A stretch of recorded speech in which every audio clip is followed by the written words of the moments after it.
Hello all, welcome back to Edgemoon Tutorials. In this video we shall discuss about the next machine, that is pushdown automata, and how to design the pushdown automata for a given language. So pushdown automata, or else simply call it as a PDA, is a machine that accepts type 2 grammar, that is the language is generated by context free grammar. So the structure of pushdown automata, first of all we'll see the structure. So it contains an input tape. So the input tape is the one which contains the input string that is to be processed.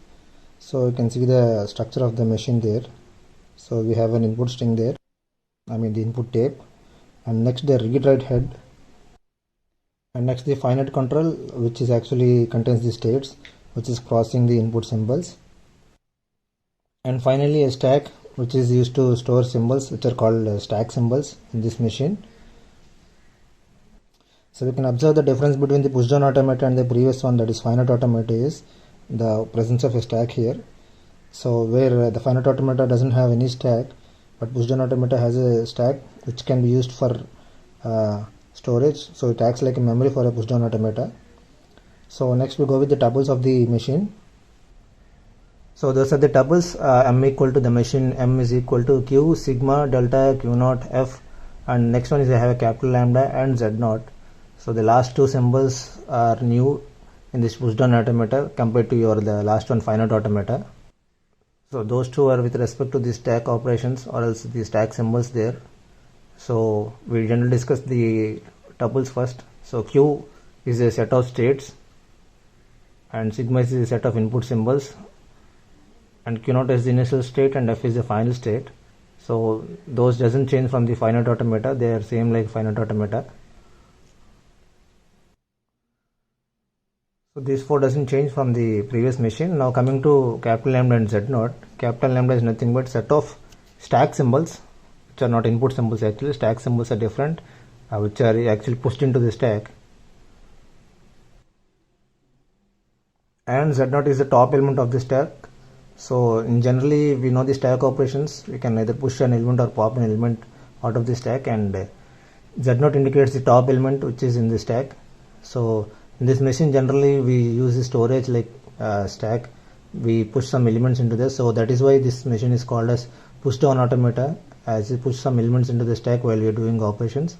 And the final important thing is the transition function, that is delta, that is given as delta is Q cross sigma cross Z naught implies Q and lambda star. Now what is the meaning of this one is Q is a state and sigma is the input symbol and Z naught is the top of the stack, and then it goes to the next state, possible next state, and the delta star, the lambda star indicates the stack operation. Either we can push an element, we can pop an element, or leave the stack as it is without any stack operation. So here the machine actually from one state, it generally reads the input symbol and also checks the top element of the stack. So basing on that, it goes to the next state and does some stack operation, either push, pop, or no operation of the stack there. So that is the meaning of this transition function, so which is very important when we design a pushdown automata here. So I can easily remember that, that is in a state we read the input symbol and also check the top of the stack, that is a stack element, and go to the next state and possibly do some stack operation, that is either push or pop or leave the stack as it is. So this is the introduction of the structure of the pushdown automata. Now we go with the design of a pushdown automata with an example. So let us take a language which is generated by a CFG. So example, we have taken the language L equal to 0 power n 1 power n, where n is greater than 0. So it generates all the strings which contains zeros followed by the same number of ones. So if you write the set of the strings that are generated in this language, the set looks like 0 1 0 0 1 1 0 0 0 1 1 1 and so on. So it contains the zeros, so some number of zeros, n number of zeros followed by same again n number of ones. That are the strings generated in this machine. So the idea of designing a pushdown automata for this machine is, generally we cannot do this problem using a finite automata because there is no memory element in a finite automata to count the number of zeros.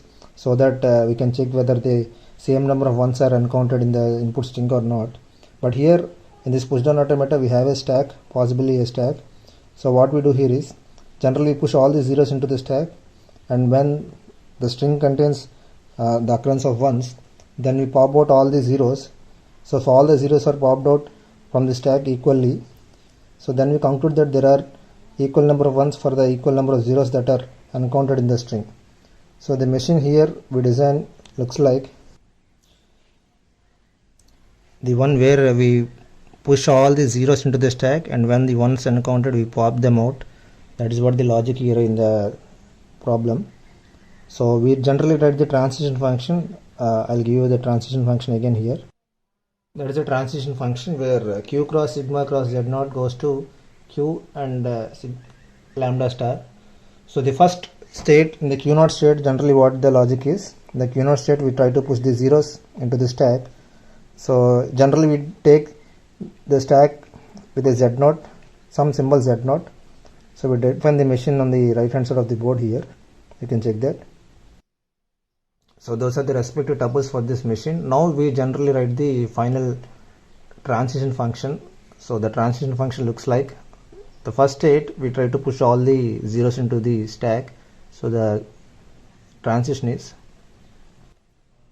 So this is how I defined the transition for the q0 state on 0 and the stack symbol of z0. So initially what I did is, in the stack we have taken a symbol, initially a symbol z0, just without leaving it empty, and q0 on 0 and z0, what we are doing is we are in the same state and we are pushing an element. This indicates the push operation because already there is a z0 in the stack, and before z0 we are placing x, that is we are pushing an element called x into the stack. That is the meaning of this transition, and this occurs only the first time because initially the stack may be having a z0, and sometimes there are some operations where we start our stack with empty stack. So therefore then the case is, instead of z0 we write an epsilon there which indicates an empty symbol. And simply in the example we have taken the stack symbols as x and z0, where x indicates the number of zeros, so each x indicates the 0 there. So instead of taking the same symbol as input and the stack symbol, here I just defined a stack symbol as x and z0. So z0 is initially the element that is available in the stack, and x is the element that is we are pushing instead of a 0. So in the next state what we possibly do is we push all the zeros into the stack. So since already there is an x we pushed in this initial state here, so in the next case we get q0, 0 and x, so which goes to q0 and xx, that is we put the symbol in front of x, that is we are replacing an x with a double x, that is we are pushing another x into the stack. So here there is a small modification, I just want to implement that here. So you can also read this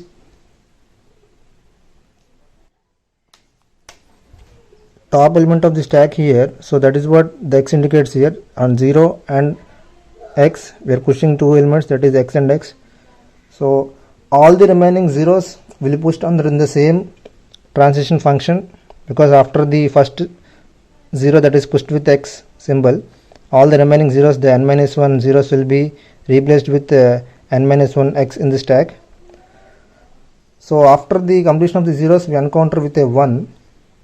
So when the 1 is encountered, what we do is we generally pop out the symbol. So here what we do is we change the state.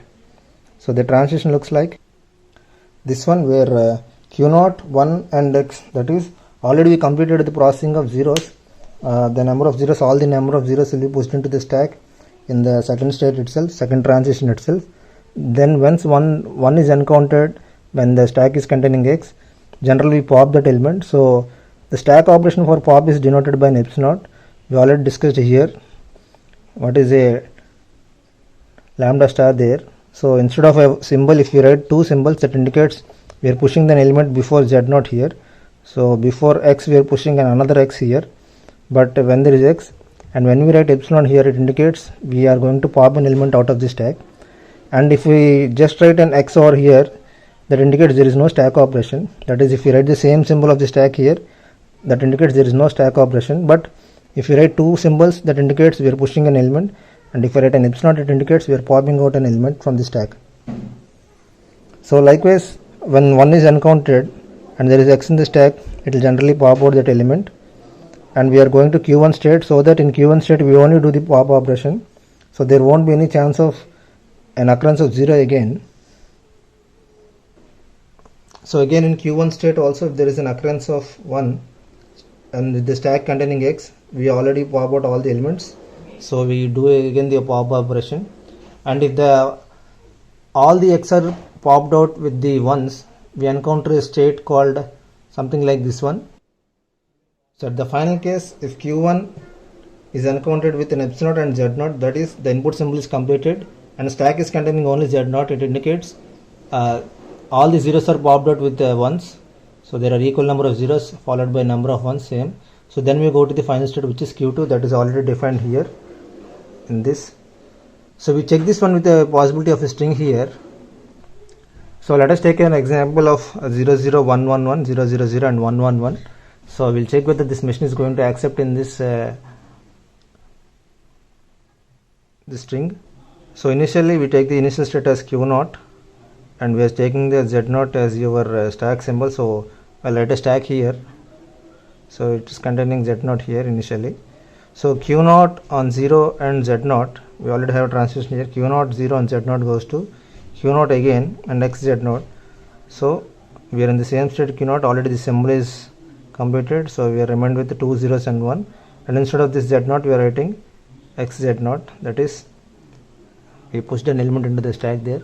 Again q0 0 and x, this is in the second state, q0 0 and x, we are in the same state here, but we push another element, so instead of x we write double x, so that is again we are in the same state, so one symbol is completed, so we remained with the 0 1 1 1, and instead of this x we write double x here, because this x is replaced with the 2x, that is we pushed an element into the stack here, right. Again q0 0 and x, so again in the second transition itself, so only the first 0 is pushed in the using this transition, all the remaining n minus 1 zeros will be pushed using this transition. So q0 0 and x, again it is in q0, so the 0 is completed here and x is replaced with double x, so this is replaced with double x, already x z0 is there, so again we push an element into the stack, so it becomes x x x and z0.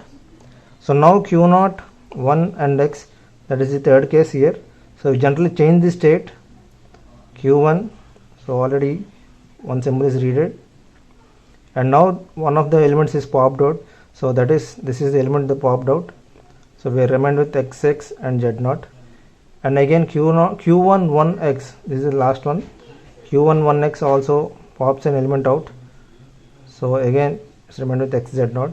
Again q1 1x, we again pop out an element, so we are remained with q1, the string is completed, so we can simply write epsilon and z0. So this is the state we require, that gives you to the final state, so this gets accepted. If at all, if there are more number of zeros than ones, then the case, for example, if there are more number of zeros than ones, generally what happens is we are going to push 4 symbols into the stack, but only 3 will be popped out, so there is a chance of this case where already the input symbol is completed, that is ones are completed, but still there is an x here, so this is a possible state which will occur. So in this case it doesn't accept it, that is wrong. And again, for example, if their number of ones is more, like this 4 zeros and 5 ones, 4 zeros will be popped out with only 4 ones, and still there is a 1 remaining. So in this case what happens is, we encounter a 1 and z0, already x is completed, we reach to the starting of the stack, and this is also not defined in our transition diagram there, also transition states there, so even this is not accepted. Only this is the case where the input symbol is complete and the stack symbols are also popped out equally, this is going to work. So this is how the push down automata is designed. The logic here is in the push and pop operations. Exactly, we should understand where we need to push the number of strings and where to pop out from. So in this case, this contains n symbols and again followed by n ones. So n zeros and n ones, so we push n zeros, then we pop out equally. If at all the string is something like 0 power n and 1 power n plus 1, even this can be accepted. So there the logic will be different. So we see more problems in the next class. So in the next video we'll go with more problems in designing a push down automata. Thank you all.